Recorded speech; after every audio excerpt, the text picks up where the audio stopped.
আলহামদুলিল্লাহ।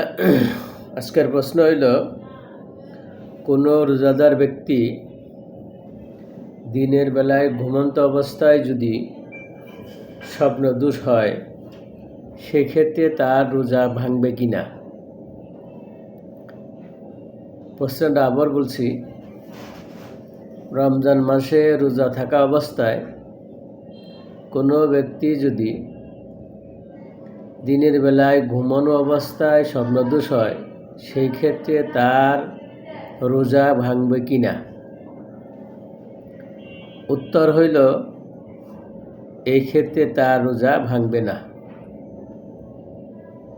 তবে যদি এইটা মনে করে রোজা ভেঙে ফেলে, তবে যদি স্বপ্নদোষ হয়েছে বলে রোজা ভেঙে ফেলে, সেই ক্ষেত্রে তার রোজা কাজা আদায় করতে হবে, কিন্তু কাফফারা লাগবে না। উত্তরটা আমি আবার বলছি, কোনো ব্যক্তি যদি রমজান মাসে দিনের বেলায় ঘুমন্ত অবস্থায় স্বপ্নদোষ হয়, এতে তার রোজা ভাঙবে না। কিন্তু কেউ যদি